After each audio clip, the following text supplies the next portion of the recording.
आकर इंतखाब लड़ने वाले वतन को तोड़ रहे हैं। पहले बालाकोट के नाम पर इलेक्शन लड़ा, फिर न लकीर बदली न पाकिस्तान के किसी हिस्से पर कब्जा किया।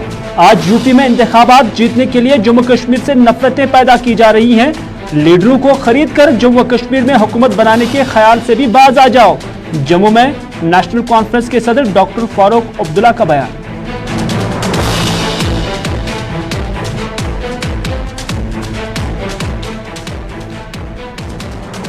जम्मू व कश्मीर में मिलिटेंसी झट से खत्म करने के मनोज सिन्हा के बयान के बाद महबूबा मुफ्ती ने किया ट्वीट। कहा, मौजूदा सूरत हाल सरकार की पॉलिसियों का नतीजा है। अब कश्मीर में खवातीन क्या बच्चे भी मुश्तबे हो गए। बीजेपी सरकार की पॉलिसियों ने कश्मीर को दहाइयां पीछे धकेल दिया।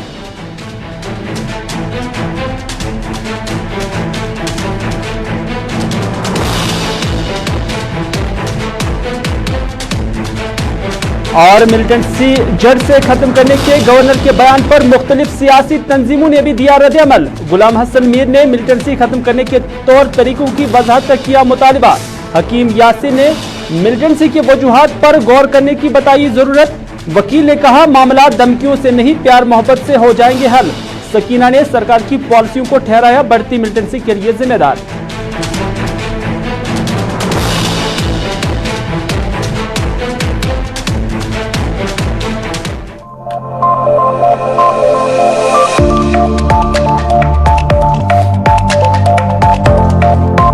बिस्मिल्लाहिर्रहमानिर्रहीम, अस्सलाम वालेकुम। अभी 4 बज चुके हैं दोपहर के और श्रीनगर के स्टूडियो से बराह रास्त मैं वाक़ मेज़बान मीर हिलाल हांजुरी लेकर आया हूँ आपके लिए प्रोग्राम स्पेशल रिपोर्ट।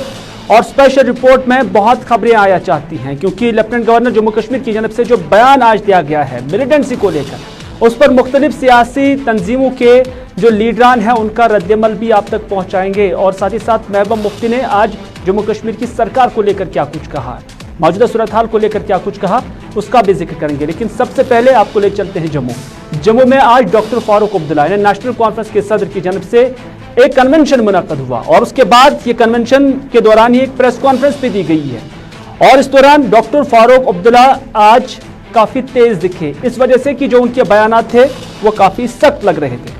और इस दौरान डॉक्टर फारूक अब्दुल्ला ने कहा कि जो सोचते हैं कि रियासत को तोड़ देंगे उनको कहना चाहता हूं कि ऐसी सोच रखते हो तो ये वतन भी नहीं रहेगा।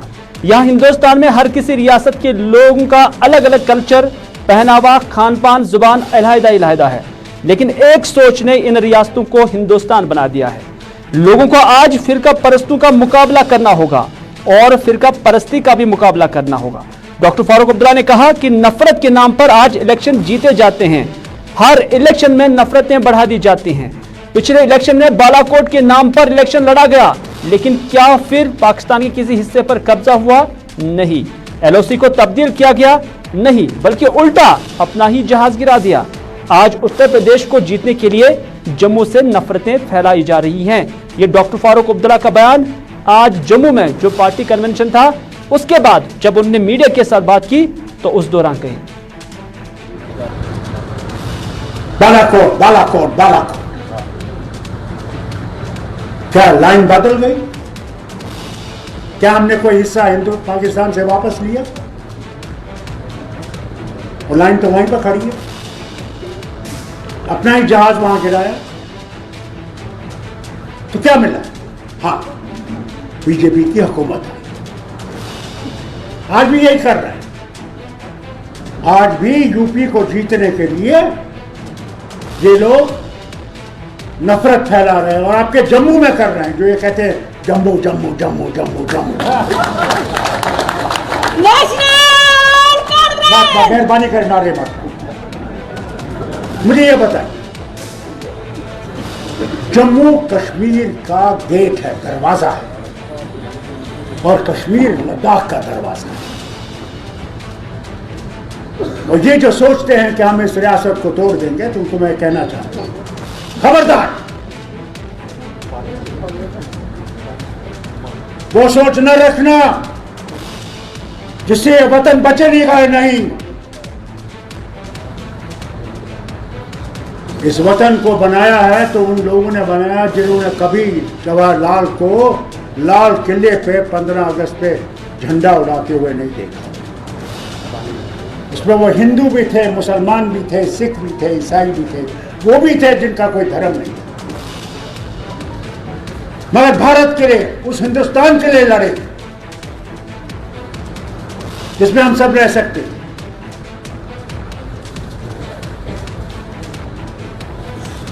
कभी भूलिए मत।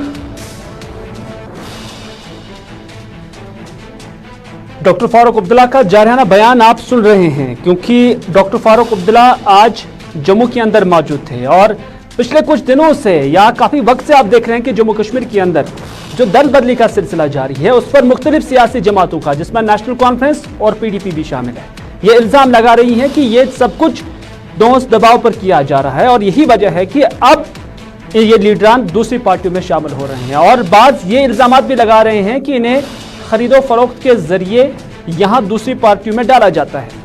तो इन्हीं चीजों को मद्देनजर रखते हुए डॉक्टर फारूक अब्दुल्ला ने आज जम्मू में कहा कि जो आज तुम लोगों को खरीद रहे हो, उससे तुम जम्मू कश्मीर में हुकूमत नहीं कर सकते हैं। हम जानते हैं कि यह सब किस लिए किया जाता है, यह डॉक्टर फारूक अब्दुल्ला का कहना है।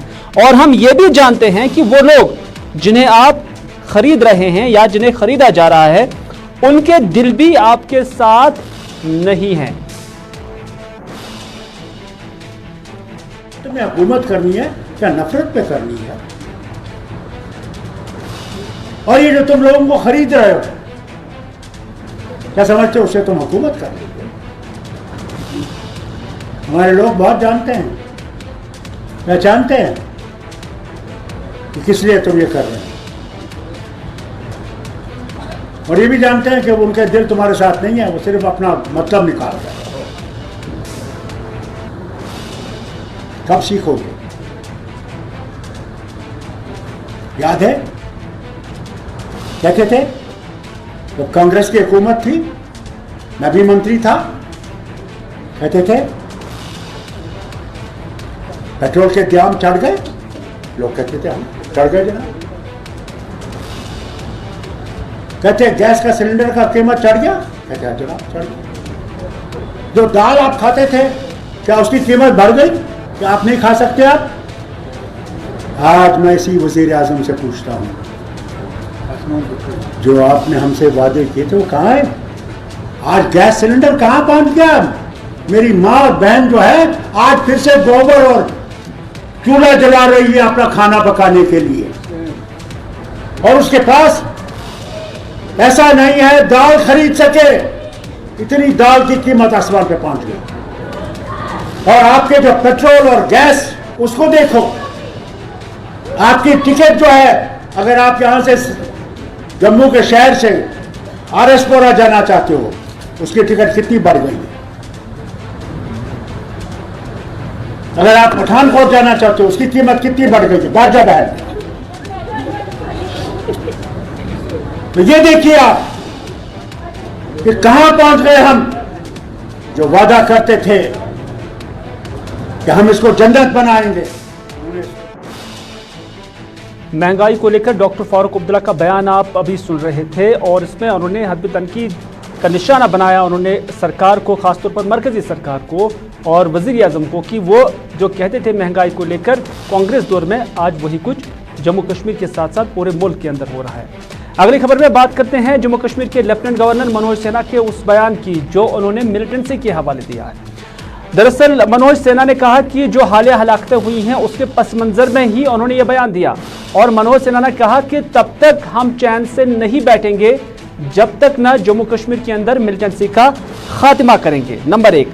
और दूसरी बात उन्होंने ये भी कहा कि जो आम शहरियों की किलिंग्स में या उन्हें कत्ल करने के हवाले से जो लोग भी शामिल थे उन्हें बख्शा नहीं जाएगा, और अमन को, यानी जम्मू कश्मीर के अमन को खराब करने की किसी को भी जो है कोशिश जो उनकी है उसे कामयाब नहीं होने दिया जाएगा, और उसका मुंह तोड़ जवाब भी दिया जाएगा। और उन्होंने ये भी कहा कि जम्मू कश्मीर पुलिस मुख्तलिफ सतहों पर मुख्तलिफ फ्रंट्स पे काम कर रही है, और इस वजह से जम्मू कश्मीर का जो बरसों पुराना रिवायती भाईचारा है उसको भी नुकसान पहुंचाने की किसी को इजाजत और मौका नहीं देंगे। ये लेफ्टिनेंट गवर्नर मनोज सिन्हा ने बयान दिया। लेकिन इसमें भी हमने देखा कि सबसे बड़ी बात यही है कि जम्मू कश्मीर के अंदर मिलिटेंसी का खात्मा किया जाएगा। हालांकि 1989 से हम देख रहे हैं कि जम्मू कश्मीर के अंदर मिलिटेंसी है। आज तक जितनी भी सरकारें आ रही हैं उन्होंने भी इसी तरह के बयान दिए थे, लेकिन आज तक मिलिटेंसी का खात्मा नहीं हुआ है। कुछ दिफाई मुबस्सिरीन या सियासी मुबस्सिरीन या सूरत हाल को जो देख रहे हैं, उनका मानना है कि इस मिलिटेंसी को लेकर या इनके हमलों को लेकर एक फ्लक्चुएशन हर दौर में देखने को मिला है, कभी ज्यादा कभी कम, लेकिन मिलिटेंसी अभी तक खत्म नहीं हुई है। और इस चीज के लिए जरूरी है कि इसके वजूहात पर जाया जाए और वहां पर गौर खोज किया जाए ताकि मिलिटेंसी को जड़ से उखाड़ दिया जाए। लेकिन इस पर अब मुख्तलिफ जो सियासी जमातें हैं उन्होंने भी अपना रद्द-ए-अमल जाहिर किया है। लेकिन उससे पहले महबूबा मुफ्ती का भी एक ट्वीट आया और महबूबा मुफ्ती ने जो ट्वीट किया है ये दरअसल जम्मू कश्मीर की सूरत हाल को लेकर है। और उन्होंने कहा इस ट्वीट के अंदर, जिसका उर्दू ट्रांसलेशन हम आपकी खिदमत में पेश करेंगे, कश्मीर की मौजूदा सूरत हाल का निचोड़ सिर्फ ये है कि अब यहाँ खवातीन क्या बच्चे भी मुश्तबह हो गए हैं, यानी अब सस्पेक्ट्स उन्हें भी करार दिया जाता है। और महबूबा मुफ्ती ने कहा कि दरअसल बीजेपी यही कश्मीर बनाना चाहती थी और यही कश्मीर बना पाई, और भाजपा सरकार की इन पॉलिसियों से जम्मू कश्मीर कई दहाइयां पीछे चला गया है। यानी महबूबा मुफ्ती ने सीधे वार किया है मरकजी सरकार पर कि जो उनकी पॉलिसियां जम्मू कश्मीर के विज़ाविज़ रही हैं ये उन्हीं का नतीजा है।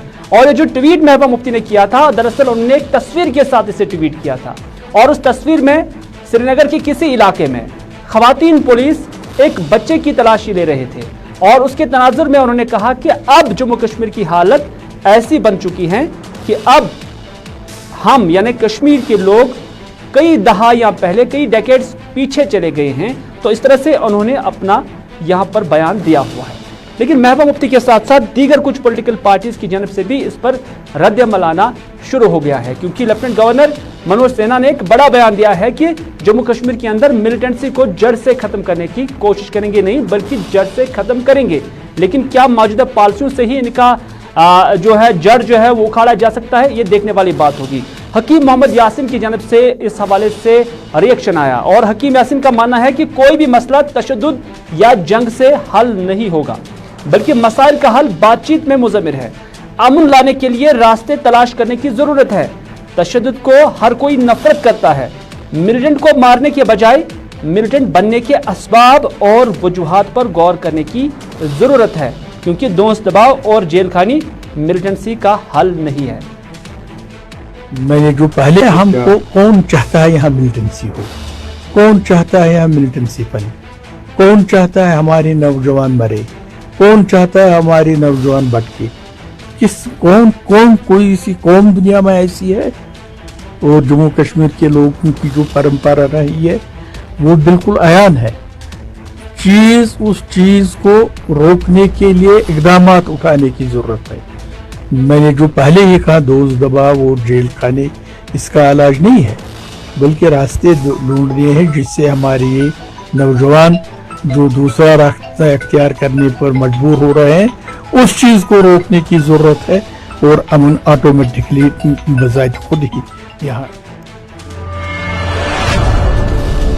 इधर अपनी पार्टी के सीनियर लीडर गुलाम हसन मीर का भी रद्द-ए-अमल आया है और उन्होंने भी गवर्नर के इस बयान को अपना नजरिया पेश करते हुए कहा कि जब तक आवाम की शमूलियत न हो तब तक मिलिटेंसी का खात्मा नहीं हो सकता है। उन्होंने कहा कि गवर्नर ने जो कुछ कहा है वो ठीक है, ताहम तौर तरीके के बारे में उन्होंने कोई वजाहत नहीं की। यानी गुलाम हसन मीर का मानना है कि गवर्नर साहब ने जो कुछ भी बयान दिया है वो रिजालू सही है, लेकिन इसको कैसे जड़ से खत्म किया जाए उसकी वजाहत भी जरूरी थी, तौर तरीके को बताने की भी जरूरत थी। सरकार कहती है कि मिलिटेंसी पर बहुत हद तक काबू पाया गया, ताहम हालिया वाक़ात हुए और इससे साबित हुआ कि सरकार के दावों में हकीकत नहीं है। दाखिला वजीर को चाहे जो जम्मू कश्मीर के दौरे पर आ रहे हैं कि वह कुछ ऐसे इकदाम उठाए कि जिससे दिल्ली और कश्मीर की दूरियां या दिल की दूरियां खत्म हो जाए। मेरा मानना है, अपनी पार्टी का मानना है, जब तक लोगों के साथ रीच आउट न हो, लोगों की इन्वॉल्वमेंट न हो, ये एडमिनिस्ट्रेटिव सतह पर और सिक्योरिटी सतह पर ही ये लक्ष्य हासिल नहीं हो सकता है। मुझे याद है कि यहाँ जो head of the security forces थे, उन्होंने कई बार कहा कि we can go to a certain extent, एक हद तक हम इसको कंटेन कर सकते हैं। इसके बाद फिर इसका political apparatus, democratic apparatus contain कर सकता है। गवर्नर साहब ने जब ये कहा कि हम तब तक चेन नहीं लेंगे जब तक नहीं इसको ख़त्म करेंगे, ये रिजॉल्व ठीक है, लेकिन अपैरेट्स के बारे में, तौर तरीके के बारे में उन्होंने वजाहत नहीं की। लेकिन मिलिटेंसी को हर एक चाहता है कि मिलिटेंसी ख़त्म हो, मिलिटेंसी नहीं रहनी चाहिए। केंद्रीय सरकार को मशवरा है, कल होम मिनिस्टर साहब आए, होम मिनिस्टर साहब को कुछ पॉलिटिकल इनिशिएटिव लेने की ज़रूरत है, लोगों तक रीच आउट होने की ज़रूरत है। लोगों को जो एलिनेशन का पन लग रहा है, जो यहाँ दूरियां हैं, जो प्राइम मिनिस्टर ने कहा दिल्ली की दूरी दूर करनी है, उन दूरियों को एड्रेस करना है। और दूरियां जब दूर होंगी, दिल मिलेंगे, तो खुद ब खुद गवर्नर के इस बयान को लेकर कि मिलिटेंसी को जड़ से खत्म करेंगे, उस पर अपना रद्द-ए-अमल नेशनल कॉन्फ्रेंस की सीनियर लीडर और साबिका वजीर सकीना इतू ने भी जाहिर किया। और सकीना इतू ने कहा कि दुनिया जानती है कि सरकार की मौजूदा पॉलिसियों के नतीजे में मिलिटेंसी कम नहीं हुई, बल्कि बहुत ज्यादा बढ़ गई है। कश्मीर में हर एक इंसान परेशान है, अपने आप को आदमी तहफ़्फ़ुज़ का शिकार समझते हैं, यह सकीना इतू का मानना है। उन्होंने कहा कि जम्मू कश्मीर के लोग कहते हैं कि सरकार इन हालात से निपटने में पूरी तरह से नाकाम हो चुकी है। काफ़ी हद तक परेशान है, क्योंकि उनको लगता है कि हम यहाँ सेफ नहीं हैं। आज सुबह मैं देख रही थी, कोई लड़की शायद कॉलेज जा रही थी या किसी काम से जा रही थी, उसको इतना तंग किया था, फ्रिस्किंग करते करते वो परेशान हो गई थी। और मतलब अगर ये इस तरह की सिचुएशन होगी तो फिर हम कहाँ सेफ्टी की बात कहाँ करते हैं, हम लोग पीस की बात कहाँ करते हैं। लेकिन मेरे ख्याल से आप लोगों का भी एक फ़र्ज़ बनता है कि जो इस वक्त कुर्सी पे हैं, जो लोग कहते थे कि मिलिटेंसी किस वजह से हुई, क्या हुई, बाकियों को ज़िम्मेवार ठहराते थे, लेकिन आज जम्मू कश्मीर के लोग उनसे सवाल करते हैं। अगर उन्होंने पीस की बात की, अगर उन्होंने यहाँ नॉर्मेलिसी की बात की है, तो आज कहाँ नॉर्मेलिसी है, क्योंकि यहाँ से लेकर दिल्ली तक उन्हीं की सरकार है और वही लोग इस वक्त जवाब।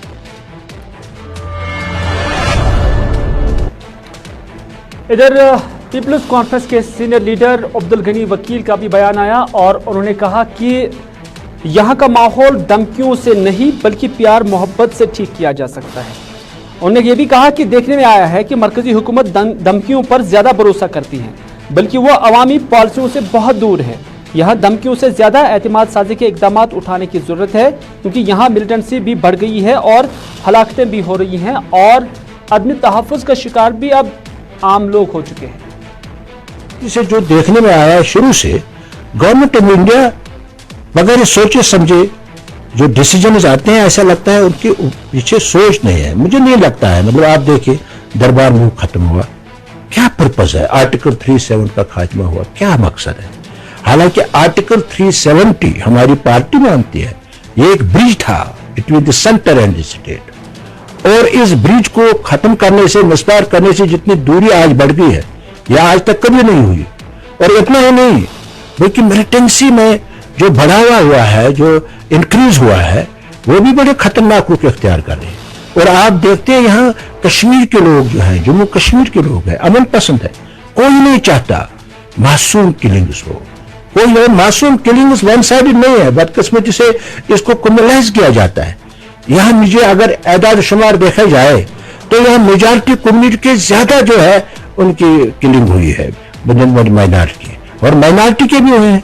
और हम इन दोनों चीजों को बारबैरिक एक्ट समझते हैं, और जो भी इसमें इन्वॉल्व हैं हम ये भी समझते हैं उनके खिलाफ कार्रवाई होनी चाहिए। लेकिन गवर्नमेंट ऑफ इंडिया को इस सिलसिले में बल्कि मेरा ये भी कहना है, बल्कि मुतालबा है, उनको एक बार फिर आर पार्टीज मीटिंग बुलानी चाहिए और जितना हो से जल्दी हो सके एक तो एतमाद साजी के इकदाम उठाने चाहिए। चलिए, अब्दुल गनी वकील यही कहते थे कि एतमाद साजी के इकदाम उठाने की जरूरत है और बगैर सोचे समझे, उनका कहना है, पीपल्स कॉन्फ्रेंस से उनका ताल्लुक है कि बगैर सोचे समझे गवर्नमेंट ऑफ इंडिया की जानिब से इकदाम उठाए जा रहे हैं। यही वजह है कि हालात यहाँ पर ठीक नहीं है। और अब्दुल गनी वकील का यह भी कहना था कि जम्मू कश्मीर के अंदर जिस तरह से पॉलिसियाँ अपनाई जा रही है वो जोर ज़बरदस्ती की पॉलिसियाँ हैं। तो क्या यही वजूहत हैं कि कश्मीर के अंदर जो सूरत हाल बनी हुई है? क्योंकि कुछ विजुअल्स जो हम अपने नाज़रीन तक भी पहुंचाएंगे और साथ ही साथ बीजेपी के सीनियर लीडर सुनील शर्मा से भी हम जाने की कोशिश करेंगे, क्योंकि मरकज से लेकर जम्मू कश्मीर तक अगर देखा जाए तो अभी बरसर इख्तियार भारतीय जनता पार्टी है। तो इस तरह से सुनील कुमार शर्मा के साथ हम राब्ता कायम करने की कोशिश करेंगे और जानेंगे कि जिस तरह से लेफ्टिनेंट गवर्नर मनोज सिन्हा ने कहा कि जम्मू कश्मीर के अंदर जो मिलिटेंसी है उसको जड़ से खत्म करने के लिए वो काम करेंगे, लेकिन जड़ से खत्म करने के लिए कौन सा तरीकाकार होगा, कौन सी पॉलिसियां होंगी, ये हम जानने की कोशिश करेंगे। क्योंकि न सिर्फ मिलिटेंसी बल्कि जम्मू कश्मीर के अंदर पिछले कुछ दिनों के अंदर ये हालात आप देख सकते हैं। 90 की दहाई में अक्सर ये विजुअल्स आप देखते रहे होंगे, लेकिन आज साल 2021 में इस तरह के विजुअल्स देखे जा रहे हैं। खवातीन भी अब उन्हें भी नीचे उतारा जा रहा है और उसके बाद उनकी भी फ्रिस्किंग होती है, बारीकबीनी से तलाशी ली जा रही है, पूछगछ की जाती है, आइडेंटिटी कार्ड से उनके चेक किए जाते हैं और ये शहर श्रीनगर के विजुअल्स है। तो क्या 370 हटाए जाने के बाद जम्मू कश्मीर के अंदर हालात बिगड़ गए हैं? क्या वाकई बीजेपी की जो सरकार है मरकज के अंदर वो जम्मू कश्मीर को समझने में अभी तक नाकाम है और यही वजह है कि पे दर पे हमले और उसके बाद माइनॉरिटीज के अंदर जो है अदम तहफ़्फ़ुज़ का शिकार हो जाना, क्या यही इसके लिए वजूहत है? सुनील कुमार शर्मा इस वक्त हमारे साथ। सुनील जी, आपका खैर मकदम है इस प्रोग्राम में। जानना चाहेंगे कि आपने मुख्तलिफ जो हमारे सियासतदान हैं उनकी तजावीज़ भी आपने सुनी होगी और उनका मानना है कि ये कहना आसान है जम्मू कश्मीर के अंदर जड़ से मिलिटेंसी को ख़त्म करेंगे, लेकिन उसके लिए ना कोई तरीकाकार दिखाया गया और ना ही कोई पॉलिसी अभी तक कोई वाज़ेह है। तो क्या समझा जा सकता है कि अभी तक जो जम्मू कश्मीर के अंदर सूरत हाल है, क्योंकि पहली बार खवातीन पुलिस भी हम देख रहे हैं सड़कों पर हैं, तलाशी ले रहे हैं खवातीन का, यहाँ तक कि बच्चों को भी उनके बैग्स भी चेक किए जाते हैं। तो क्या सरकार जम्मू कश्मीर को समझने में नाकाम हुई है? मुझे लगता है कि भारतीय जनता पार्टी जो सरकार मरकज में है बहुत अच्छी तरह से जम्मू कश्मीर के हालात को समझ भी रही है और बहुत अच्छी तरह से इनका समाधान करने के लिए तैयार है। देखिए, इसको हमें दो हिस्सों में बांटना होगा। जी, जितने भी नुमाइंदे अभी तक बोल रहे थे ये सारी चीजों को मिक्स कर रहे थे। हम सियासतदान हैं, हमें लोगों की मुश्किलात को उजागर करना है। ठीक है, कुछ लोग सत्ता में हैं और कुछ विपक्ष में हैं। विपक्ष की जिम्मेवारी सिर्फ इतनी नहीं है कि जो सत्ता में लोग हैं या जो सरकार है, सरकार पर उंगली उठाना ही सिर्फ उनकी ड्यूटी है और अपनी ड्यूटी को इसको खत्म करते हैं कि उंगली उठा दी और कोई दो चार उनके खिलाफ बातें कर दी और वही ड्यूटी निभा गए। मेरा ऐसा मानना है भारतीय जनता पार्टी की मरकज की सरकार में जो आम लोग कश्मीर में हैं, 70 लाख के आसपास यहाँ पे आबादी है, जिन लोगों को जरूरतें हैं डे टू डे की लाइफ में, रूटीन लाइफ में जो जरूरतें हैं, जिन जरूरतों को उजागर करने के लिए यहाँ पर जो विपक्षी नेता है, जो अपोजिशन लीडर से सुनील जी विपक्ष के लोग क्या कहते हैं वो मसला नहीं है, सिचुएशन क्या है। पहली बार लाल चौक के अंदर आज वुमेन पुलिस को लाया गया है, वो तलाशी ले रहे हैं। महबूब मुफ्ती ने ट्वीट भी किया कि हालत ये हो गई है कि अब बच्चे की भी तलाशी की जा रही है, अब उसको भी सस्पिशियस बताया जा रहा है। पहली बार हम देख रहे हैं कि मिलिटेंसी भी बढ़ रही है और पहली बार हम देख रहे हैं कि पिछले एक दिहाई के अंदर जम्मू कश्मीर के अंदर जो गैर रियासती मजदूर थे वो वापस पलायन करने पर मजबूर हो गए। आपके जम्मू में भी कई सारे हजार भी बैठे हुए हैं। ऐसी सिचुएशन क्यों आई है जब आपने कहा था कि 370 हटाए जाने के बाद सब कुछ नॉर्मल हो जाएगा? मैं उसी बात पे आ रहा हूं।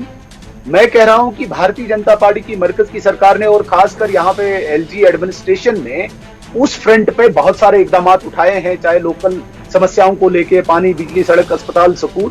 लेकिन जो दूसरा हिस्सा इसका है मिलिटेंसी को लेके, जिस के पीछे पूरी एक कंट्री लगी हुई है, एक मुल्क लगा हुआ है, एक कोल्ड वार उसने छेड़ रखा है और उस मुल्क को भी सपोर्ट करने के लिए पीछे बहुत सारे मुल्क लगे हुए हैं।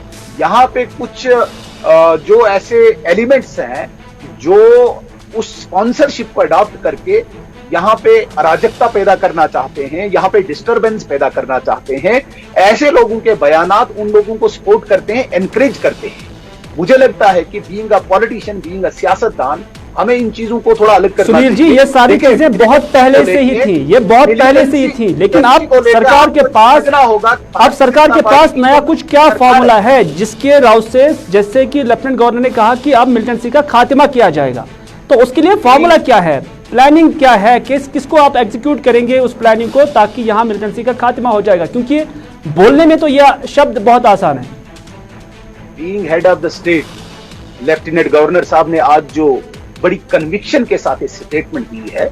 मुझे लगता है कि इसमें एक विश्वास है, इसमें यकीन है। जहां तक आप पॉलिसी वाजा करने की बात करते हैं, देखिए ये सिक्योरिटीज की पॉलिसी होती है, ये देश में और किसी राज्य में कानून व्यवस्था की जो पॉलिसी होती है, इसे वाजा नहीं किया जाता है, इसे किसी मीडिया हाउसेस के द्वारा लोगों तक नहीं पहुंचाया जाता है।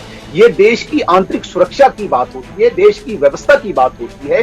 जहां पर एलजी साहब ने ये स्टेटमेंट दी है, being head of the state, उन्होंने जिस प्रकार से यहाँ पे किलिंग्स अभी पीछे यहाँ पे पिछले सप्ताह यहाँ पे हुई है। जी आखिर पर कहना चाहूंगा, जब हम महबूबा मुफ्ती को सुनते हैं, डॉक्टर फारूक अब्दुल्ला को सुनते हैं, तो उनका एक ही फॉर्मूला है, क्योंकि वो जम्मू कश्मीर के भी बेस्ट हेड रहे हैं, चीफ मिनिस्टर रहे हैं। उनका भी मानना है कि जब तक न इस मामले को जो दूसरी पार्टी है सरहद पार उनके साथ उठाया जाए तब तक इसका हल नहीं है। तब तक उनका मानना है कि इस बीमारी को आप सिर्फ पैरास्टामोल दे सकते हैं, पेन किलर दे सकते हैं, और इस बीमारी को आप क्योर नहीं कर सकते हैं।